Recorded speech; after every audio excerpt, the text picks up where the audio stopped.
조갑제 TV 시청자 여러분 안녕하십니까? 2022년 8월 24일 오후 3시 반입니다. 요사이 정권 교체가 된 다음에 아마도 문재인 정부 시절에 국방장관을 지낸 세 분, 송영무, 정경두, 서욱, 이 세 분은 아마 마음이 편치 않을 것이라고 생각합니다. 그럴 수밖에 없었던 것이 이 세 분이 문재인 대통령 밑에서 국방장관직을 수행을 하면서 대한민국과 국군에 끼친 해독이 너무나 큽니다. 그렇게 생각해 보면 이 세 사람은 앞으로 좌파 정권이 영원할 것이라고 믿었던 것 아닐까 하는 생각이 듭니다. 그렇지 않고서야 어떻게 이렇게 정권이 바뀌면은 들통날 일을 이렇게 겁도 없이 저질렀느냐.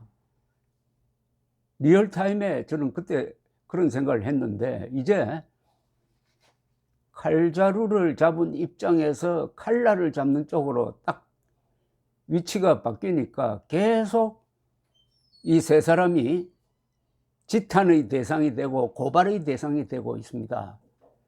군인 출신이 더구나 국방장관까지 했으면은 불법한 명령에는 불복종할 의무가 있는 겁니다.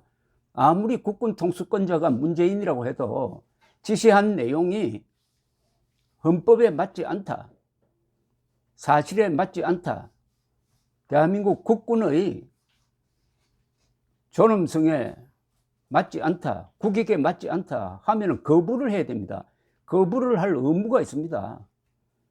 헌법 제7조는 공무원은 전 국민에 대한 봉사자라고 되어 있습니다.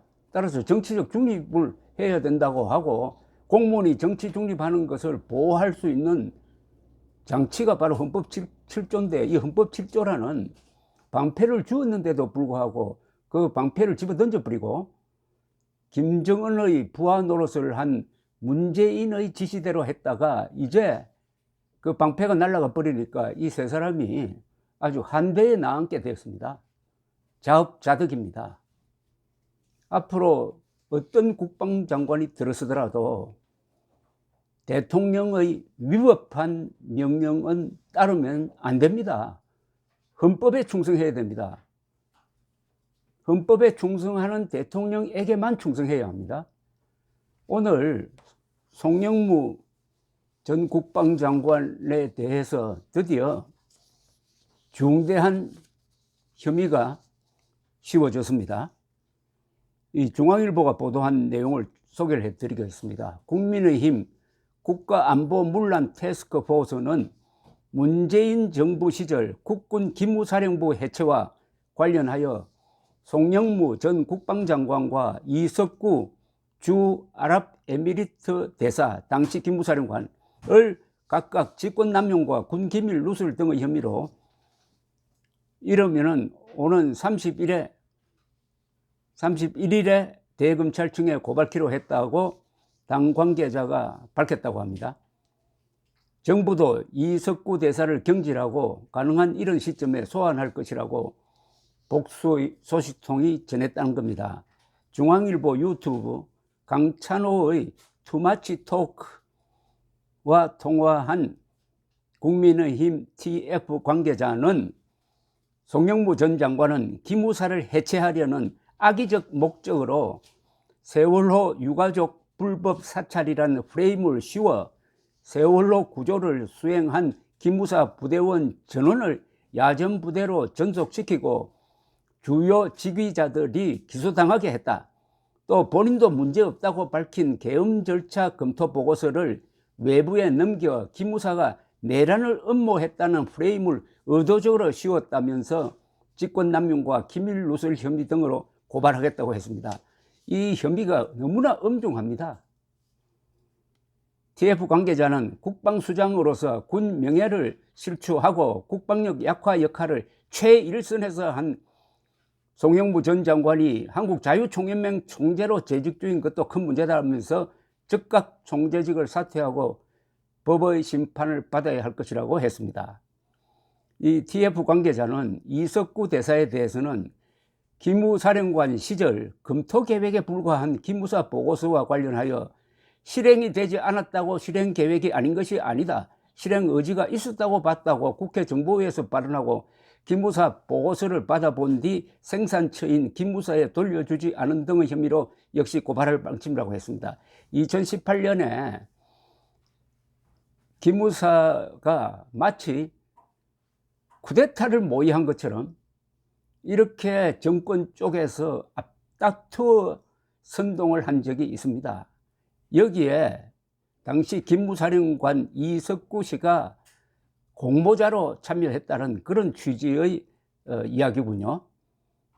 당시에 2018년 여름으로 거슬러 올라가면은 그때 얼마나 난리 쳤는지 모릅니다. 마치 2016년, 17년에 걸쳐서 광화문에서 촛불 시위, 태극기 시위가 열리니까 이게 혹시 폭동으로 발전하지 않을까, 거기에 대비해가지고 기무사가 통상적으로 하던 대로 비상조치 계획서를 만들었는데 요걸 가지고 마치 박근혜 대통령 측에 서가지고 친위 쿠데타를 음모한 것처럼 청와대가 나서고, 그게 이거 지금 읽어보니까 당시 기무사령관도 협조하고 송영무 국방장관도 거기에 끼어들고 해가지고 말도 아닌 짓을 하다가 결국은 세월호 침몰 때 묵묵히 일했던 당시 기무사령관 이재수 예비역 중장이 극단적 선택을 하는 쪽으로 몰아갔고,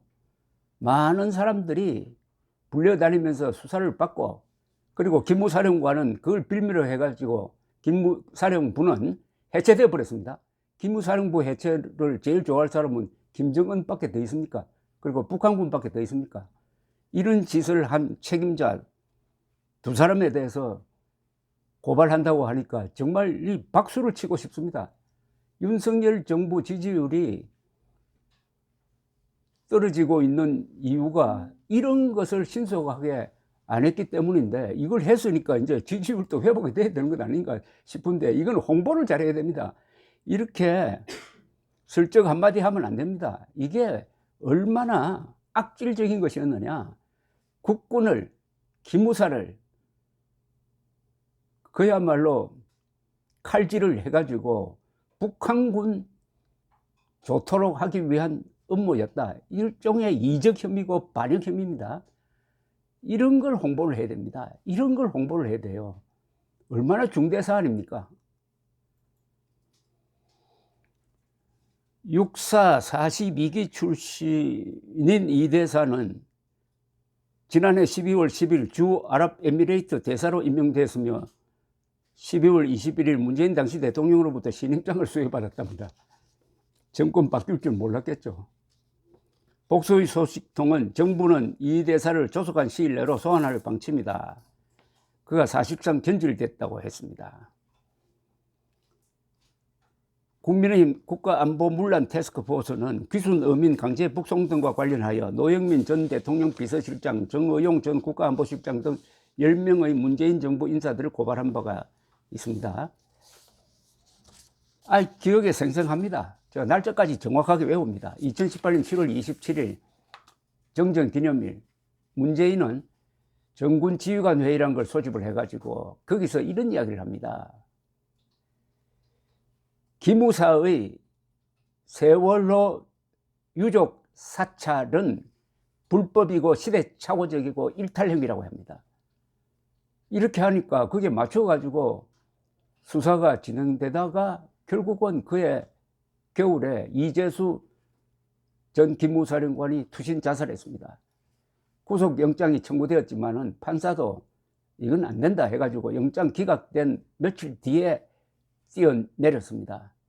그분이 남긴 유서를 보면은 정말 아주 모범적인 군인, 평생을 장교로 바친 군인의 아주 담백한 내용이 거기 들어 있습니다. 그러니까 더 가슴을 치는 내용입니다. 이분 이야기는 2014년에 세월호가 침몰하고 군부대가 가서 구조작전에 참여하니까 당연히 군 부대를 따라서 기무사 요원들이 거기 가서 어떻게 하면은 구조 작업을 원활하게 할 것이냐에 대한 정보 수집을 한 걸 가지고